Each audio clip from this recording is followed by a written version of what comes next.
Olá a todas e todos, espero que se encontrem bem com saúde. Eu sou Fernando Lacerda Simões Duarte, professor da Universidade Federal do Pará, de sua escola de música, e hoje apresento trabalho práticas musicais e trabalho em entidades profissionais e instituições PIAs com formação profissional nas Alagoas do Entre Séculos, um estudo exploratório a partir de fontes documentais e hemerográficas. Então, a relação entre grupos musicais, sobretudo de música instrumental, e as atividades profissionais do Brasil são bastante antigas. O exemplo clássico, se nós formos pensar, é a banda ou o terno de barbeiros, que era constituído de cirurgiões barbeiros, africanos e seus descendentes, que eram escravizados, mas conseguiram sua alforria, e que se juntavam então para praticar um repertório de música nos centros urbanos, música instrumental no século XVI. Entre os fins do século XIX e o início do século XX, a primeira metade do século XX, então nós tivemos um movimento bastante grande em torno das bandas de música, banda de sopros com metais, madeiras e percussão, e que ia muito além dos grupos militares, que é aqueles que até hoje seguramente caracterizam principalmente a prática de música de bandas. Então essas bandas eram ligadas a fábricas de tecidos, ferrovias e outras categorias profissionais no Brasil. E eu começo com um exemplo da região sudeste do país, então nos estados de Minas Gerais, São Paulo e Rio de Janeiro. Então, em Minas Gerais, na cidade de Divinópolis, nós temos uma banda ligada à ferrovia, que é ativa até o presente. Na cidade de Pedro Leopoldo e de Pitangui, nós temos bandas ligadas a fábricas de tecido também. Já em São Paulo, capital, a Corporação Musical Operária da Lapa reunia, então, funcionários da ferrovia. Ela foi oficialmente fundada em 1914, mas seu início, de fato, das atividades remete a 1881. Então, nós vemos que, de fato, esse período do entre séculos, do 19 para o 20, é um período aí de florescimento desses grupos instrumentais. No Rio de Janeiro, nós temos, então, bandas de diversas fábricas de tecido. Por exemplo, a banda de música da fábrica de tecidos Confiança, de Vila Isabel, Sociedade Recreio Musical Paquetaense. Na cidade de Petrópolis, conhecida por ter, de fato, acolhido a família imperial brasileira e até hoje ter o Museu Imperial. Nós temos lá, então, a banda de música da fábrica da Companhia Petropolitana. E na cidade de São João da Barra, nós temos, então, a banda de funcionários da estação ferroviária, a banda União dos Operários, que foi fundada em 1892. Seguindo, então, para a região nordeste do Brasil, e mais especificamente para o estado de Alagoas, nós temos uma banda feminina na cidade de Rio Largo, que estava ligada à Companhia de Fiação de Tecidos. E nós temos estudos comparativos entre essa banda e bandas portuguesas realizado pelo Marcos Moreira, musicólogo ligado à Universidade Federal de Alagoas. Ainda na cidade de Delmiro Gouveia, em Alagoas, nós temos a banda de música da Fábrica da Pedra, uma fábrica de tecidos. Essa fábrica foi fechada em 2017. Alagoas, que é este estado indicado no mapa em cor vermelha, ao lado esquerdo acima, e que é conhecido seguramente por seu litoral com águas de cor azul piscina, um estado muito, muito bonito, e que tem também uma longa história, e isso fica bastante evidente nas suas edificações históricas também, como nós vemos aí na parte superior à direita, as edificações da cidade de Marechal Deodoro, que foi capital do estado de Alagoas. Neste trabalho, então, eu parto do seguinte problema. Então, se nós temos informações de outras cidades alagoanas, e na capital de Alagoas, Maceió, havia instituições profissionais ou para a formação profissional com bandas de música? E, para tanto, então, eu recorri aos seguintes procedimentos: pesquisa documental no Arquivo Público de Alagoas, busca por vestígios de patrimônio edificado, investigação em fontes hemerográficas disponibilizadas de maneira digital na Hemeroteca Digital Brasileira ligada à Biblioteca Nacional. A análise dos resultados se baseou no estudo de memórias e esquecimentos acerca das práticas musicais na Alagoas entre os séculos e primeira metade do século XX. Para tanto, eu recorro a Joël Candot, que afirma que a relação entre memória e identidade no plano coletivo ela é indissociável, também no plano individual. A Pierre Nora, os lugares de memória, aqueles responsáveis por conservar então a memória quando não existem mais meios de memória que nos liguem a esses passados. E também aos meus próprios estudos de mapeamento de acervos musicais, que atualmente alcança cerca de 130 cidades brasileiras, e também o estudo de fontes que eu vou encontrando nessas cidades.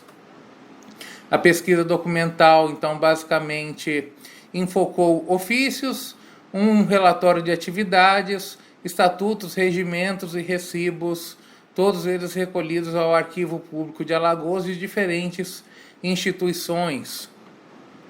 A primeira, então, que nós analisamos é o Orfanato São Domingos, a partir dos seus estatutos de 1919. Lembrando que o Orfanato São Domingos está ativo até o presente, então o seu estatuto não detalha as atividades, mas ele enfoca sobretudo a organização administrativa e também o patrimônio do orfanato. Ele previa, e esse é um detalhe bastante interessante, a existência de cursos especiais para a formação de crianças cegas, surdas e mudas. Lembrando que em fins do século XIX nós já temos no Rio de Janeiro também o Imperial Instituto dos Meninos Cegos, né? Então é uma tendência desse período. Nós temos no seu relatório de 1955, então a indicação que se promoveu um esforço para a restauração da, abre aspas, nossa tradicional banda de música, e promoveu também o concerto dos seus instrumentos. Isso indica, portanto, que a banda de música funcionava há bastante tempo, teve alguma descontinuação em algum período, então foi reativada em 1955. Em relação à formação profissional que esse instituto promovia, nós temos tipografia, linotipia, alfaiataria e padaria. E é bastante interessante observar nos estatutos, então, e no relatório, que essas atividades também eram atividades fim, ou seja, várias delas atendiam ao próprio Orfanato São Domingos, além de servirem à formação dos internos. Uma instituição que promovia a associação e socorros mútuos entre artesãos, né? Então, Montepio dos Artistas Alagoanos, ele reunia então tanto esses artesãos quanto operários e funcionava como uma espécie de previdência de caráter privado e também com assistência para o funeral dos seus associados. Os seus sócios então precisavam pagar uma mensalidade e fica bastante claro que é um meio termo entre as antigas irmandades católicas que promoviam essa mútua assistência no plano material do presente e do além-vida, e o modelo atual de previdência pública adotado no Brasil. O Montepio dos Artistas Alagoanos foi fundado em 1883, mas seus estatutos aqui analisados são de 1932. Eles não trazem informações sobre atividades musicais. Porém, em consulta a fontes hemerográficas, nós observamos então que houve uma banda ligada ao Montepio dos Artistas, que ela foi criada em 1905 e sua primeira apresentação foi em outubro de 1906. Outras agremiações de interesse em Alagoas é a Banda dos Aprendizes Marinheiros, embora aqui neste trabalho nós enfoquemos instituições civis de formação.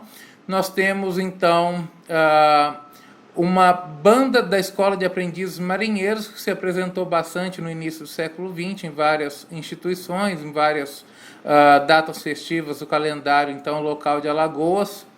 Além disso, nós temos no Liceu de Artes e Ofícios, que foi fundado em 1900 a partir do seu regimento interno do mesmo ano, a existência de uma cadeira de ensino de música, além de escultura de ornatos, pinturas, escrituração mercantil e outras.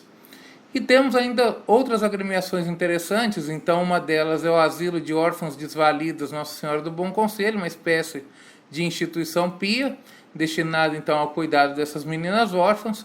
Ele foi fundado em 1877 e a partir do seu regulamento de 1925 nós temos algumas informações interessantes. como a previsão de empregados do Instituto. Então, dentre eles, uma professora de música, cujas atribuições, então, era ensinar música vocal aos órfãos para que isso lhe forem apresentadas pela regente. E observar com atenção as suas discípulas, à disposição constante de um artigo interno do regimento. Lembrando que regente, no caso aqui, é uma responsável, uma professora responsável, e não exatamente o cargo de condução de um grupo vocal. E no asilo, então, das órfãs desvalidas, nós temos aulas de música vocal 2 vezes por semana, além de uma formação profissional inicial, já com costura, prendas domésticas, culinária, engomado e outros mistérios domésticos. E aos 14 anos, então, essas moças eram encaminhadas para receberem matérias complementares para o magistério público. Já em outra cidade alagoana, próxima à Foz do Rio São Francisco, nós temos o Monte Pio dos Artistas de Penedo, que também foi fundado em 1883, e a terceira reforma de seus estatutos de 1931. Então, ali nada indica de práticas musicais, porém, no trabalho anterior nosso, observamos que Hernani Mero, que foi historiador e compositor alagoano, ele iniciou seus estudos em uma escola ligada ao Monte Pio de Penedo. Hoje o Instituto possui uma banda de música e funciona também lá uma escola de música, mas nós não temos então clareza das continuidades e rupturas nas atividades musicais de lá. Porém, como a cidade cedia um centro de estudos musicológicos, cremos que brevemente essa questão então será aclarada. Em relação ao patrimônio edificado, nós temos até hoje os prédios do Orfanato São Domingos, que funciona ainda em seu objetivo inicial, funciona como orfanato, e o Asilo das Órfãs Desvalidas Nossa Senhora do Bom Conselho, hoje é a Escola Estadual Nossa Senhora do Bom Conselho. Ademais, nós temos ainda o Monte Pio dos Artistas, a edificação, porém hoje funciona lá então um Instituto de Formação em Graduação Técnica. E, além disso, como eu havia dito, no Monte Pio dos Artistas de Penedo, hoje funciona uma escola de música. Partindo então para as considerações finais, nós temos que os estatutos das instituições caritativas com formação profissional, bem como aquelas voltadas à mútua assistência, permitem que se compreenda as finalidades daquelas instituições. De posse de tais conhecimentos, é possível aprofundar a investigação em outros documentos administrativos, relatórios, livros de contas, recibos e outros, e em fontes hemerográficas. Os dados recolhidos sugerem ter havido em Maceió considerável atividade de bandas de música civis relacionadas à Sociedade Monte Pio dos Artistas, Sociedade Perseverança e Auxílio dos Caixeiros Viajantes e Orfanato São Domingos, além da formação musical neste orfanato e no do Liceu de Artes e Ofícios e no Asilo de Órfãos Desvalidas. Finalmente, o patrimônio edificado das instituições permanece, embora com funções mais ou menos próximas daquelas desempenhadas no período estudado, e podemos, portanto, concluir que as memórias acerca das práticas são ainda pontuais, mas se inscrevem em fontes diversas.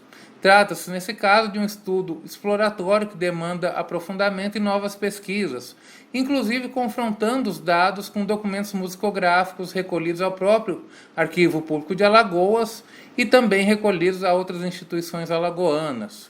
As fontes e a bibliografia serão disponibilizadas no trabalho completo quando da publicação das atas.